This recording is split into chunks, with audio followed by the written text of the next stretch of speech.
charged it up for majority of the day. My Trek POW power station.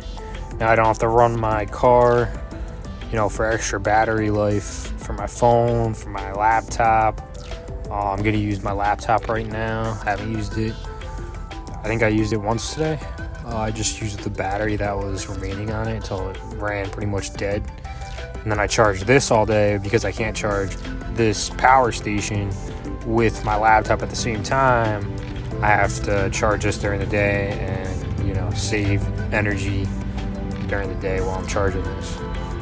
Now at night, charged it up. It's got 4 to 5 bars. I'm going to use my MacBook Air and do SEO on the laptop. The SEO on the phone versus the laptop's a little different. Certain things are faster, more efficient on the phone. Certain SEO things can really only be done on the laptop. So it's 2 different workspaces, 2 different, it's a change up in workspace. Prevents me from burning out, from running out of as much energy. Kind of breaks up the tasks and makes things, not as pigeonholed.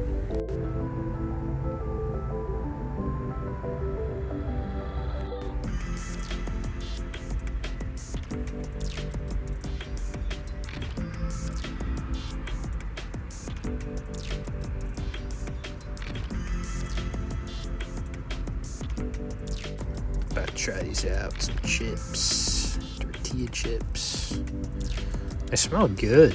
I watched a video on some canned sardines in Portugal. And the lady that ate them, they looked good. She said they were delicious. The way that they prepared them, I'm probably ordering some sardines from Portugal at some point. I don't know when that's going to be. But right now, I'm going to dig into these smoked. I can't really. Come on. Ooh. Easy there, pal. Come here. Hold on a second. I gotta switch hands. I'm gonna have to put the phone down for a second. Whoa! Come on. I do not want to get this on my cooler. It looks like a dead snail.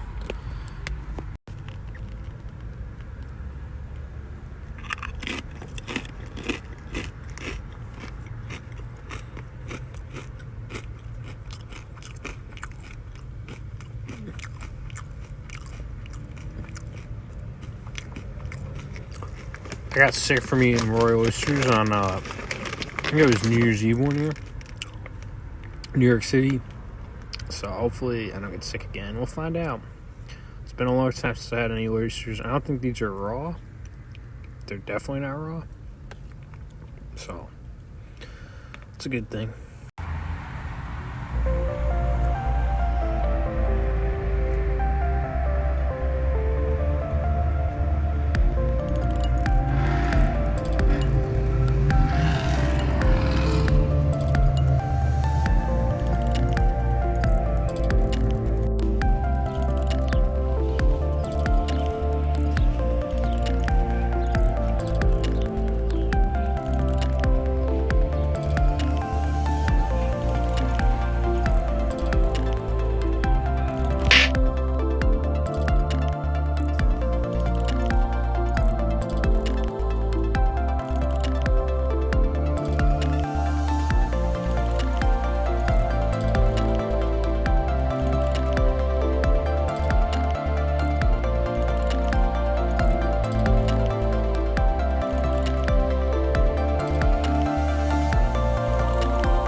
quote today, what it was it really sank in, it really hit home.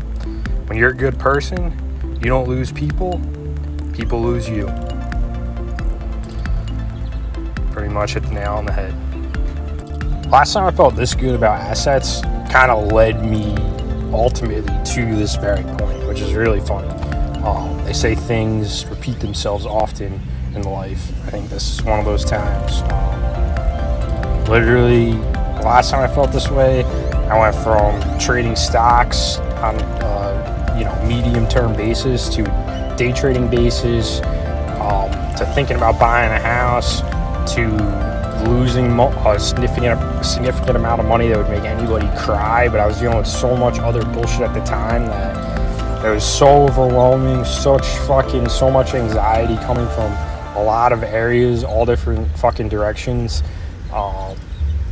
and invested in like Chinese solar company. It was a penny stock. I didn't understand volume at the time, so people just completely took advantage of me buying into something like that so small in value with a huge sum of money, and people who had their money in that asset already just fucking sold out and took my money right out of my hands. But learned that lesson, kind of like spending money for the School of Hard Knocks kind of thing. And back at it again, I feel good again, at least about investing. Everything else, people fucking suck. You learn your lessons and you move on. The last few years, the main rule I've been following is if people don't want to listen to you, stop talking to them. It's very simple. Very simple. My propane tank ran out in the middle of cooking soup, pasta. I have more, but they're definitely not easily accessible, and I don't want to just throw this away. So I found a candle. There's like literally right when I put the pasta in, the propane burner went out, so just threw everything in there that I was gonna put in to make the soup, and now I'm hoping I got enough heat to finish the job. Oh yeah, candle actually came in handy, and I think it's possible to make soup with a candle with that Stanley Built for Life steel canister. This is one of my favorite sweatshirts I've ever gotten. Bought it for $10 in the University of Buffalo Student Union grad school. It was oversized, it was on sale. It's my go-to, strolling in late to classes every day, just not giving a shit. Nobody to, I don't know. Nobody to turn antisocial behavior into fucking bullshit. Guess that's what I was trying to say. But I do honestly believe, I did have a friend in grad school who was different from me. And, we had different things in common. Music. He was just a cool kid. Weed. Smoked a lot of weed. Eventually we had to part ways. Same thing. Running theme of my life. Friends. Trying to cross boundaries that I don't like to be crossed. That's kind of where it started. But I think in grad school, kids I TA'd, my voice, probably seen me around campus with this kid I hung out with a lot. He was like a hippie-looking kid. I think they started to make fun of me then, and maybe one of those kids who I ended up working with, maybe that's where those ideas started. He was in that crowd of kids I was a grad TA for. Maybe that's where that shit started. Again, social media, pictures on social media, just people making assumptions of things. I think that was a huge part of it, and I don't fucking use social media anymore. Other than if it's gonna pay me, it's a business. Otherwise, get the fuck away from me. Get the fuck out of my face. I got goals to achieve, and I got a life to live. And even just when I first got my ear pierced and my dad saw it, he asked if I became a sissy, and I didn't even really knew what he meant at the time. I was like, maybe bang a lot of fucking girls, probably more than you. that's why being so isolated now, it's not that big of a deal. I could die tomorrow, and you know what? I lived a pretty great life. Even being only like 30, 31, I die pretty happy. So, you know, not everybody's life's perfect. I had a lot of great things in my life that I earned, that I achieved, that I worked for, that people took from me. If I never get those things back, that's fine. But I got muscles, I have energy, I have blood flowing through my veins. I'm not dying today unless, you know, that's what God wants. But if I got something to say about how I'm going to live life, I'll be the one saying it, nobody else. You know, moving on from shitty family when it takes a while, it can be a tough time, it can be a tough situation, but when you think about it, you know, it should be for the best. My family, they never really respected me, never really that close to me, for them to be manipulated that poorly, and for me to have sex with as many women as I did, and be hit on and turned down as many dudes as I did in my life, and to completely get manipulated, you know, you're not that close with me. You just never were. And then to, like, you know, continue to drag on the situation just because you want to feel right and you want to feel you handled it right and be that selfish. And then to, like, hope that I fail, basically, just so you can, like, help me and, again, to feel good about yourself again. You are so selfish. Go fuck yourself. Stay away from me.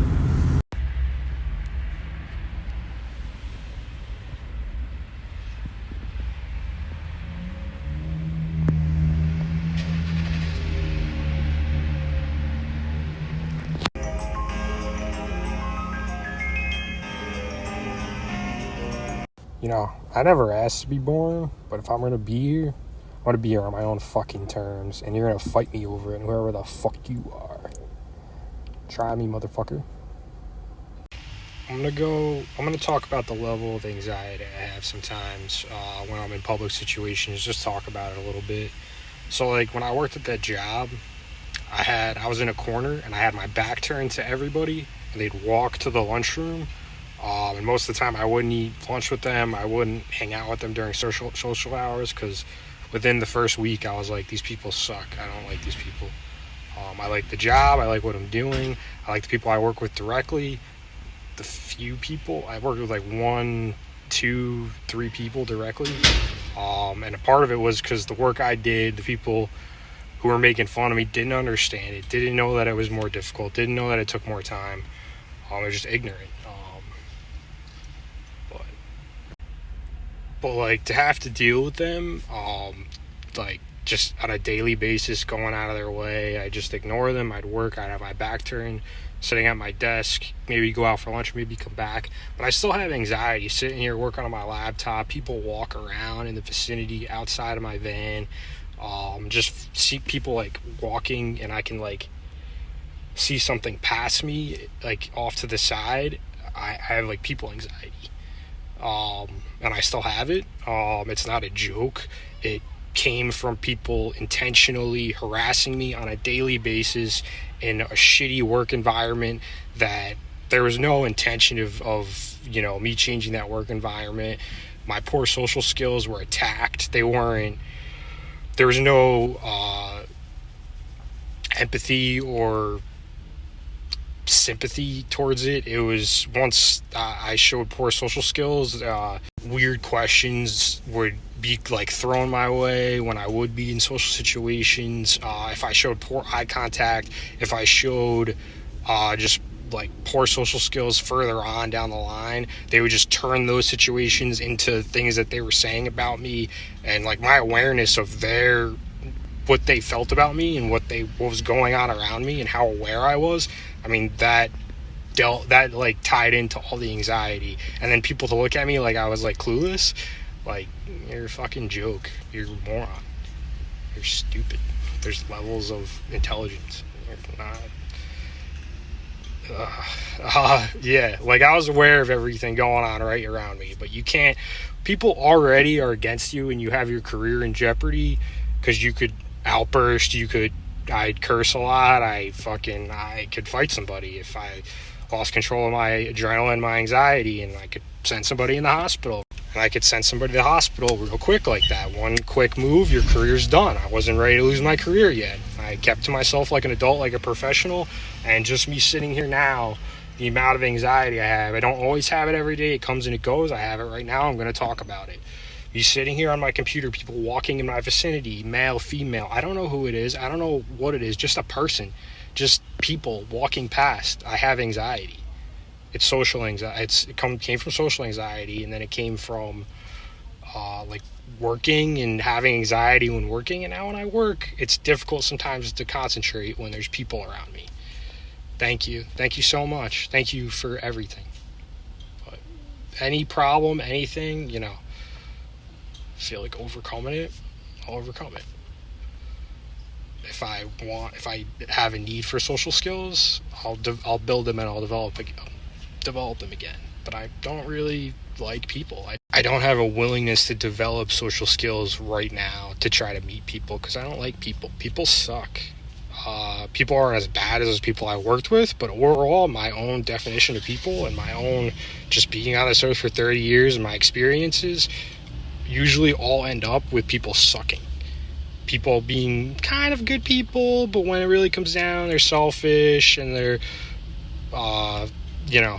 they're focused on themselves, and I don't know. They do things sometimes to feel good, to make people feel good, make themselves feel good, but overall, people are pretty selfish and don't really give a shit about other people. And I give less of a shit about people, but you know, I'm not a person that's going to go out and attack people. I'm going to keep to myself more because I value my time, I value my skills, I value my goals. That's the kind of person I am.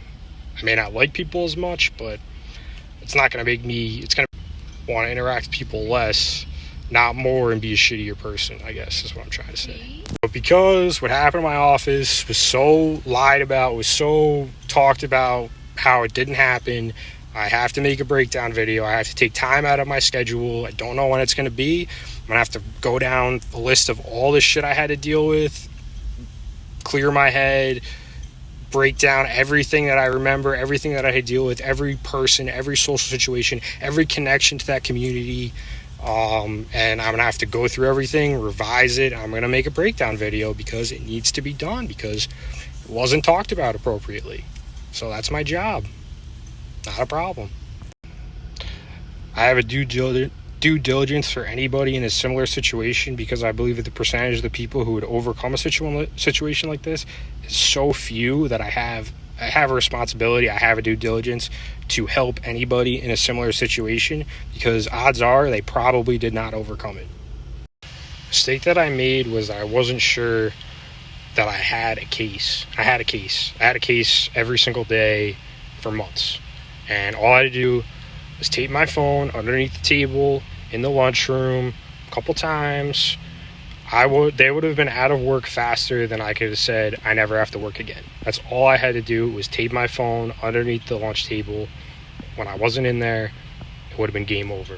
And I missed that chance. That was my mistake. But you should never, ever have to do that at work to prove that people are trying to get you or doing dishonest, fucking immoral things to get somebody to leave a job. But if you're ever in a situation like that, just record them and just don't say anything and just handle it outside of the job professionally like an adult. That's what I should have done. That was my mistake. So I went to update my vehicle registration. That's been out of date I only had a temporary that's like good for 30 days. I've been driving around for 6 months with a 30-day temporary registration. I had minimal problems, got one ticket. That was recently. So I went to update my registration. Should have done it a way long time ago, but honestly, I don't think I'd get a ticket in another state. I don't think they'd flag it. But the sheriffs around here are snipers. So I went to update it. When I went on the DMV website for the state of Virginia, it said that I had, it's like another loophole, I had unpaid personal property taxes in the city of Alexandria, Virginia.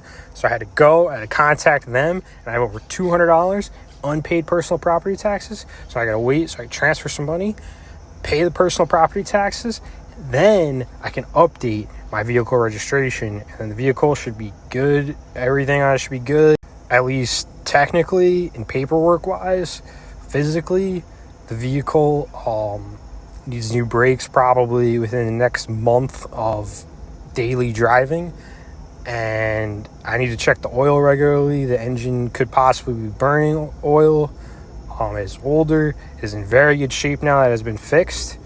But after, maybe a couple other weeks, maybe another week or so, check the oil, see if it's burning oil abnormally.